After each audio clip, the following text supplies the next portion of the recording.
Already told you that the difference between is hammer and was వర్ గురించి మీకు difference చెప్పారు. Okay, మీ క్లాస్లో ఒక అబ్బాయి పైకి లేసి, సార్ ఈ అబ్బాయి స్నాక్స్ తింటున్నాడు సార్ అని ఇంకొక అబ్బాయి మీద కంప్లైంట్ ఇచ్చాడు అనుకోండి, ఏమంటాడు పాజిటివ్లో? Is eating snacks. ఏంటది? Is eating snacks. ఇప్పుడు ఆ అబ్బాయి పైకి లేసి ఏమంటాడు? సార్ నేను ఇప్పుడు తినడం లేదు సార్, అప్పుడు తింటూ ఉన్నాను సార్. ఇప్పుడు అనగా మనకేం గుర్తు రావాలి? Is and are. అప్పుడు అనగా ఏం గుర్తు రావాలి? Was were. ఇప్పుడు అబ్బాయి ఏం చెప్తాడు? నేను ఇప్పుడు తినడం లేదు సార్, అప్పుడు తింటూ ఉన్నాను సార్. అంటే ఏంటి అర్థం?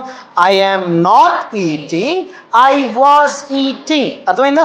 ఇప్పుడు తినడం లేదు అంటే నెగిటివ్గా చెప్పాలి. ఏమంటారు? I am not eating. నేను అప్పుడు తింటూ ఉన్నాను సార్ అంటే I was eating. Understand? So ఇప్పుడు సేమ్ ఎగ్జాంపుల్, ఒక అమ్మాయి పైకి లేచి, సార్ ఈ అమ్మాయి క్లాస్ రూమ్లో హోంవర్క్ రాస్తుంది sir. Okay, that is an offence. Okay, ఇంటి దగ్గర రాయాల్సిన హోంవర్క్ ఇక్కడ రాస్తున్నాడు. ఏం చెప్పింది? She is writing homework in the class. ఏం చెప్పింది? She is writing homework in the class.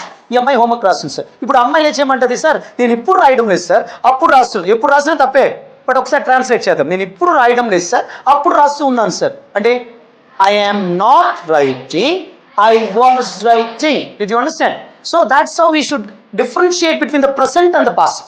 ఈ విధంగా present కి past కి డిఫరెన్షియేట్ చేస్తూ మన క్లాస్ రూమ్ సెటప్ లో దీన్ని ఉపయోగించవచ్చు. Okay, thank you so much. Give a big round of applause.